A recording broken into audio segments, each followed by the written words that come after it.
commended for some of the policy directives contained in the 2021 budget statement presented by Majority Leader Osei Mensah Bonsu in Parliament last Friday. These commendations were given by Nilante Lamte, the New Patriotic Party campaign manager for the Ayawaso West Wuogon constituency, in a news interview with NET2 News on Monday. The government of Ghana, in this year's budget statement, announced a more clinical structural focus on President Akufo-Addo's transformation agenda as the nation builds on economic gains so far made in spite of the COVID-19 outbreak. Government, according to the budget, will continue pursuing the 100 billion Ghana cedis Ghana Cares Obatampa program, described as the boldest and biggest economic recovery program in the country's history. Nilante Lamte, sharing his thoughts on the budget, recounted the telling effects of the COVID-19 pandemic in Ghana when it first broke and how the economic management team has managed the situation without bringing the country on its knees. All over the world, we know the pandemic, the COVID pandemic, the effect it has caused on world economies is very devastating. And then for Ghana to be where we are today, we must say we are very thankful to the president and the economic management team for holding this fort and not, putting our economy on shaky grounds like most countries. If you look at the US and other places, even in Europe, people were fighting over food and toilet rolls and all that. But we've been able to manage it in such a way that there's no food shortage. Food is in, a lot of supply, and then it's also cheap on the market. So if you juxtapose that against the fact that the revenue that we were expecting last year got short of almost 13.6 billion. And then we had to chalk up another 11.7 billion to mitigate the effects of the pandemic and all. All this has happened in just a year. And then these are the 11.7 billion that government had to put in was, unbudgeted for, unexpected, but it was very necessary for it to be done. On the issue of taxation, Nilante Lamte was of the view that, against the backdrop of the effects of the pandemic globally, attempts by the government to generate more revenue through tax collection is in order. We're looking at the free SHS, taking over 1.2 million students and all that. So if doing all this, in fact, electricity and water has been given to us freely from last year, March, and it's been extended to June this year. So if you look at these things that the government has done, and then they are asking, and let me also add that even the trolls and the taxes, the income tax they are supposed to pay for the first, second, and third quarter has been scraped off. So if we are asked to pay 10 pesos on a liter of petrol or diesel, I think we should be able to do that so that the government can also raise more revenue. If we say we are going to listen to the NDC is saying, oh, we don't want you to go on the international market to go and borrow. Okay, you say we should not borrow, but then where are we going to get the money to fund, the projects that are supposed to be rolled out? Government now says, okay, despite all these interventions, social interventions that we have done, we still want to do more things. On the COVID-19 vaccination program currently ongoing, the political activist used the occasion to urge all and sundry to do well to get vaccinated against the dreaded disease when the opportunity avails itself, and commended President Akufo-Addo for showing the leadership needed under the circumstances. Look at the exemplary leadership of His Excellency President Nana Addo. He has taken at his age, you would think that he will be reluctant to take certain bold decisions. But no, this is leadership. The decision has been made for us to roll out a vaccination program. I will be the first person to be vaccinated, my wife, and then that of the vice president, so that people will see that leadership has confidence in the vaccine that is going to be injected in them. Yes, I am all for the vaccination. You look at even those who were throwing spanners in the works, like the likes of Anabisu and all, that none of their people should. But you see their flag bearer himself going with the wife to also take the shot. I see Ketia, was trying to dodge when he was going to take the shot, but unfortunately he was caught on camera. So that should tell you the kind of people we have in the NDC. They say it's not good, but then they will be the first people to hide and go in. So I'm all for the vaccination. I think the president has taken a very bold step in bringing the vaccines. And then if for the 20 million Ghanaians that we are expecting them to get vaccinated, we are hoping and praying that more of the vaccines will come in. 3 African nations with democratic governance challenges are heading for elections to elect new leaders in the coming days, the outcome of which would be important for peace and security on the continent.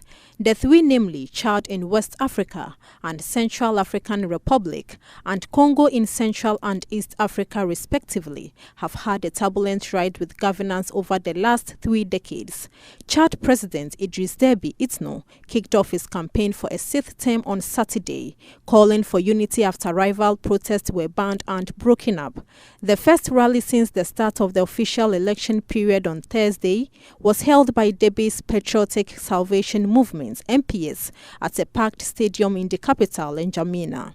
Déby, who has ruled for 30 years and is widely deemed a shoe-in for another term, said he had fought for national unity while also drawing a line in the sand for his opponents.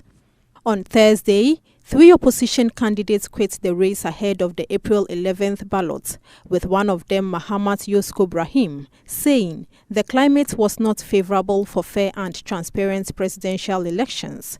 Their withdrawal leaves half a dozen candidates, including Déby, who has ruled the country since 1990. Voters in the Central African Republic have cast their ballots under tight security in a second round of parliamentary elections after an outbreak of violence severely disrupted polls late last year. 49 of the National Assembly's 140 seats are up for grabs in Sunday's vote after 22 members of parliament were elected outright in the first round. For the other 69 seats where the unrest stopped the December 27, 2020 vote from taking place, the polls will serve as the first round, to be followed if necessary by a second on an as-yet unscheduled date. Authorities are anxious to avoid a repeat of the turmoil surrounding last year's legislative and presidential polls when President Faustin Archange Touadera won re-election, but a new alliance of rebel groups who the United Nations say are backed by former President Francois Bozize sought to take control amid allegations of voting irregularities. A little more than a week before the last vote, 6 of the armed groups that control 2/3 of the country joined forces and pledged to disrupt the election, march on the capital and overthrow Touadera's government. In Congo, President Denis Sassou Nguesso will face 7 challenges in the March 21st election, the Interior Minister said, though the main opposition has said its plans to boycott the vote. Sassou Nguesso, who has ruled for 36 years in total, will notably face Mathias Dizon, a 73-year-old former finance minister, and by Price Parfait Colelas. The presidential election on Sunday 21st March in Congo-Brazzaville. The active cases of coronavirus in Ghana now stands at 3,908, indicating a continuous drop in the active cases. However, 12 new deaths have been recorded to push the total death toll from the disease in Ghana to 685. This was contained in the latest update by the Ghana Health Service on Sunday, March 14, 2021. Per the latest update, 282 new cases have been recorded. The Greater Accra, Ashanti, Western, Eastern and Central regions continue to lead with the highest rate of infections in the country. The government last week said it was satisfied with the pace of the vaccine program, as over 400,000 people have already taken the jab. The Minister of Information, Kojo Oppong Nkrumah, said the government was encouraged by the high turnout at the various vaccination centers. Meanwhile, the number of confirmed COVID-19 cases in Africa has reached 4,025,390 as of Sunday evening, the African Centers for Disease Control and Prevention, Africa CDC, has announced. The Africa CDC, the specialized healthcare agency of the African Union, said the death toll related to the pandemic stood at 107,523, while 3,610,997 patients across the continent have recovered from the disease. The most affected countries in terms of the number of confirmed positive cases are South Africa, Morocco, Tunisia, Egypt, and Ethiopia, the agency noted. South Africa has lost 51,261 lives to the disease, the most among African countries, followed by Egypt at 11,256 and Morocco at 8,718, according to the African CDC.